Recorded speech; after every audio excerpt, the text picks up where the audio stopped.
ঈদের ব্লগটা নিয়েও কিন্তু চলে আসলাম। আর ঈদের দিন সকালে উঠেই আমার কাজ হচ্ছে নাস্তা রেডি করা বা সব কিছু অর্গানাইজ করা। তো ঈদের দিন সকালের যে নাস্তাগুলো থাকে সেগুলো মেনলি আমি সবসময় বানাই। আর এবার স্ন্যাক্সের আইটেমগুলো আমি বানিয়েছিলাম আর ডেজার্ট আইটেমগুলো আমার চাচি বানিয়েছিল। আর সকালে ঘুম থেকে উঠে যখন স্ন্যাক্স সব রেডি করছিলাম তখন আর ব্লগ করিনি, ডিরেক্ট যখন সার্ভ করছিলাম বা খাবার দাবার সব কিছু সাজাচ্ছিলাম তখন থেকে আমি ব্লগটা স্টার্ট করেছি। আর এবার স্ন্যাক্স আইটেম হিসেবে আমি রেখেছিলাম চিকেন ডোনাট, দেন হচ্ছে বার্গার আর হচ্ছে চিকেন চিজ ফিঙ্গার। আর চিকেন ডোনাট আর চিজ ফিঙ্গারটা আমি ঈদের আগের দিনই বানিয়ে ফ্রোজেন করে রেখে দিয়েছিলাম যাতে সকালে আমি একটু তাড়াতাড়ি নাস্তাগুলো রেডি করতে পারি। আর বার্গারটা আমি আজকেই বানিয়েছি। আর এখানে আমার চাচি একটা পুডিংও বানিয়েছিল, তো পুডিংটা এখন একটা প্লেটে সেট করা হচ্ছিল। আর পুডিংটা দেখতে কিন্তু খুবই সুন্দর আর পারফেক্ট হয়েছিল। আর এই আইটেমগুলোই আমরা ওই দিন ঈদের দিন সকালের জন্য বানিয়েছিলাম। আর ফিরনিটা আম্মু রান্না করেছিল, আর ডেজার্ট তো আমার চাচি বানিয়েছিল, আর সব স্ন্যাক্স আইটেম আমি বানিয়েছিলাম। আর ঈদের দিন সকালবেলা নাস্তা টাস্তা রেডি করে এগুলো সুন্দরভাবে অর্গানাইজ করতে আমার খুবই ভালো লাগে, তাই আমি সব সময় বানাই। আর আমার ভাই এখানে নামাজ পড়ে এসেছিল, তো ওকে আমি হচ্ছে বার্গার খাইয়ে দিচ্ছিলাম। আর ও বলেছিল বার্গারটা নাকি মজা হয়েছে। যেহেতু মাত্রই নামাজ শেষ করে এসেছে তাই আমি ওকে খাইয়ে দিচ্ছিলাম, যেহেতু আবার কোরবানির ওইখানটাতে যেতে হবে। আর এদিকে আমি আমার জানলার সামনে দাঁড়িয়ে দাঁড়িয়ে গরু কোরবানি দেখছিলাম। যেহেতু আমাদের গরু সবসময় কারখানাতেই কোরবানি দেওয়া হয়, তো আমাদের আর দেখা হয় না, ডিরেক্ট ওইখান থেকে আব্বু মাংস টাংস পাঠিয়ে দেয়। আর আমার দুই ভাই মিলেই আব্বুর সাথে যায়, এমনিতে আমাদের আর যাওয়া হয় না। আর আমাদের গরু কোরবানি দেওয়া হয়ে গেলে এখানে আব্বু মাংস পাঠিয়ে দিয়েছিল অ্যান্ড কলিজাও পাঠিয়েছিল, যেগুলো মিললে আজকে রান্না করা হবে খাওয়ার জন্য। আর যেটুকু মাংস আজকে রান্না করা হবে ওইগুলো ফার্স্টে আব্বু পাঠায়, দেন আস্তে আস্তে বাকি মাংসগুলো পাঠায়। আর এদিকে আম্মু মাংস রান্নার জন্য এখানে ছোট ছোট করে পিস করে নিচ্ছিল, যেহেতু মাংসের পিসগুলো অনেক বড় থাকে। আর এখানে আন্টিরা বাকি কাজগুলো করছিল। আর আমাদের গরু কোরবানি সবসময় 9টার মধ্যেই হয়ে যায়, তাই আমাদের অত একটা ঝামেলাও হয় না, দুপুর 1টার মধ্যেই সব কমপ্লিট হয়ে যায়। আর এদিকে আম্মু আমাদের আত্মীয় স্বজনদের জন্য মাংস টাংস প্যাকেট করছিল। আর গরিবদের যে ভাগটা থাকে সেটা হচ্ছে আব্বু কারখানা থেকেই দিয়ে দেয়, তো তাই আম্মু এদিকে সবার ভাগের মাংসগুলো প্যাকেট করে নিচ্ছিল। আর রোজার ঈদ থেকে কোরবানি ঈদে কিন্তু একটু ঝামেলাটা বেশি হয়, বিশেষ করে আম্মুদের অনেক বেশি কষ্ট হয়। আমার আম্মু সকাল থেকেই অনেক বেশি কাজ করছিল, আর আমি আম্মুকে টুকটাক হেল্প করছিলাম, বাট মেন কাজ তো আর আমি করিনি, আম্মুই করেছে। আর যেহেতু আমাদের কারখানায় কোরবানি দেওয়া হয়েছে তাই গেট খোলারও একটা ব্যাপার আছে, একটু পরপরই মাংস টাংস পাঠানো হয়, তাই বারবার গেটও খোলা লাগে। আর কোরবানিতে সবার একটু ব্যস্ততার মধ্য দিয়েই যায়।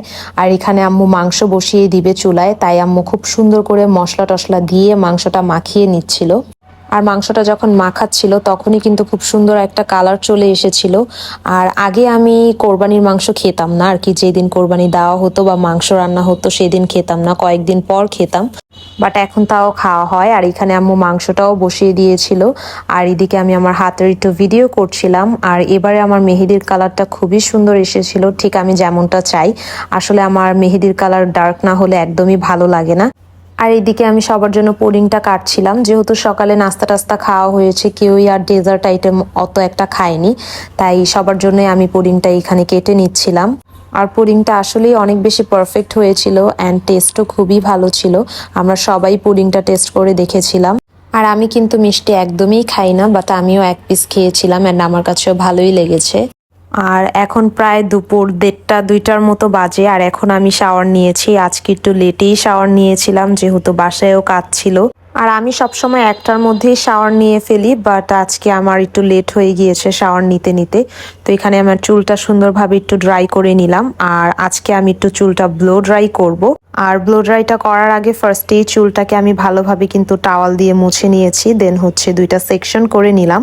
আর আমি হিট প্রোটেক্টরও ইউজ করছি, আমি ভিএনজিটা ইউজ করছি।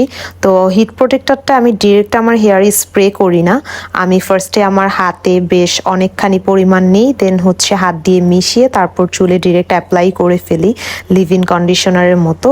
আমার কাছে কেন জানি মনে হয় স্প্রে করলে হয়তো সব চুলে সমানভাবে হিট প্রোটেক্টরটা লাগে না, তাই আমি সবসময় হাতে নিয়ে আর একটু পরিমাণে বেশি নিয়েই ব্যবহার করি, যাতে চুলটা অ্যাটলিস্ট ড্যামেজ না হয় কোনো ধরনের হিটিং টুলস ইউজ করলে।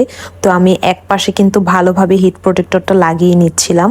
আর ফার্স্টেই আমি যেহেতু দুইটা সেকশন করে নিয়েছি চুলটাকে, তো প্রথমে একটা সেকশন আমি ব্লো ড্রাই করে নিব, দেন হচ্ছে আরেকটা সেকশনে আমি হিট প্রোটেক্টর ইউজ করব আর পরে ব্লো ড্রাই করব। তো আমি কিন্তু ব্লো ড্রাই করা স্টার্ট করে দিয়েছি, আর এই ব্লো ড্রায়ারটা দিয়ে আজকে আমি ব্লো ড্রাই করছি। এটা কিন্তু টিকটক, ফেসবুক অ্যান্ড হচ্ছে ইনস্টায় অনেক বেশি ভাইরাল একটা ব্লো ড্রায়ার।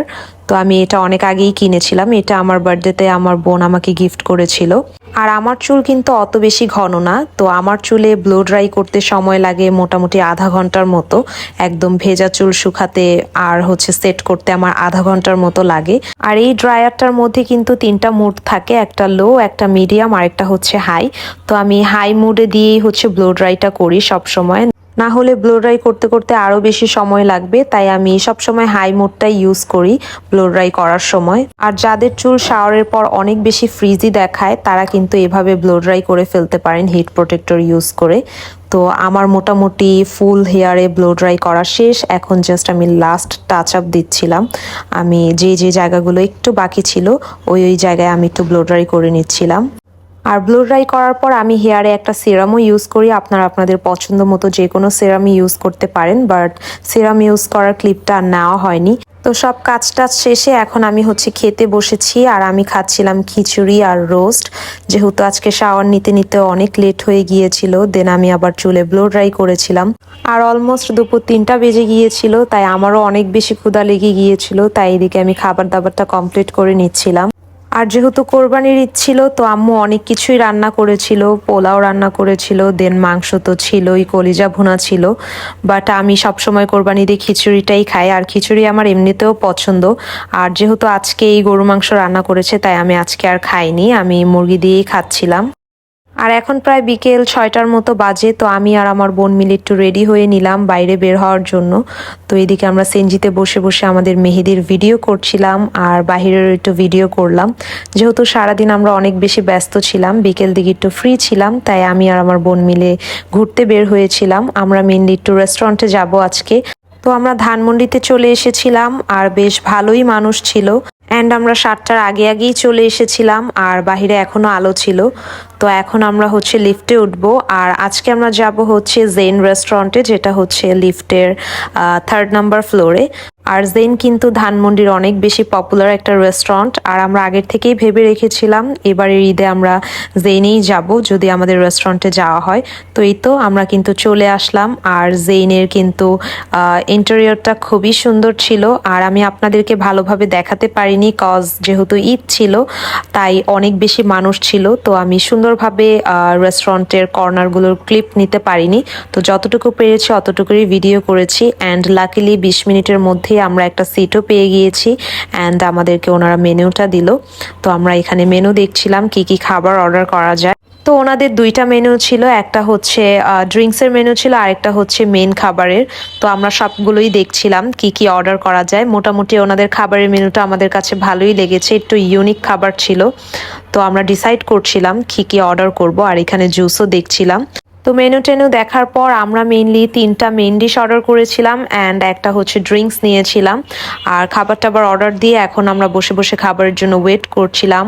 আর ওই দিন রেস্টুরেন্টে এত পরিমাণে মানুষ এসেছিল, এসি থাকা সত্ত্বেও মনে হচ্ছিল যে এসি অন করা হয়নি, এরকম একটা অবস্থা। তাই বারবার ঘেমে যাচ্ছিলাম। আর এখানে আমাদের খাবারটাও চলে আসলো, তো একে একে সবগুলো খাবারই এনে দিল।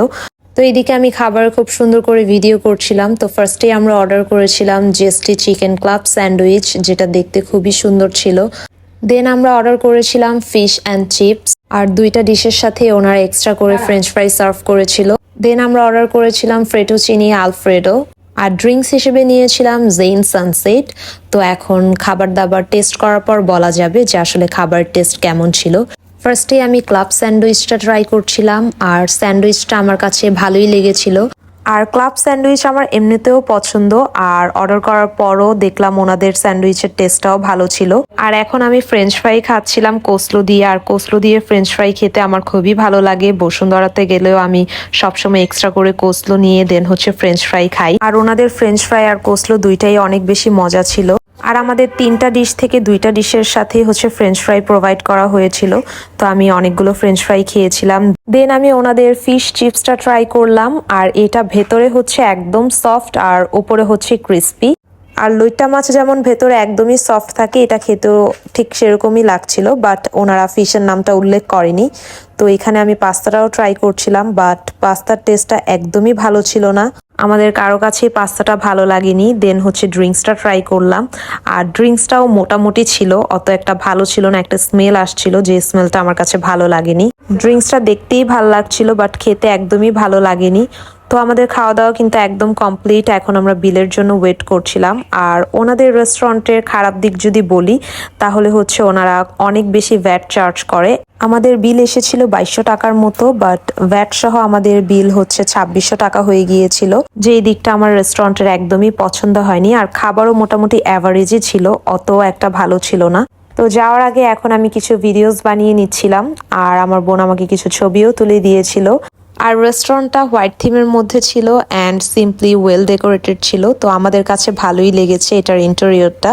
তো যাওয়ার আগে লাস্টলি আমি হচ্ছে এখানটাতেও কিছু ভিডিও বানিয়ে নিয়েছিলাম। তো এখন আমরা হচ্ছে চলে যাচ্ছিলাম।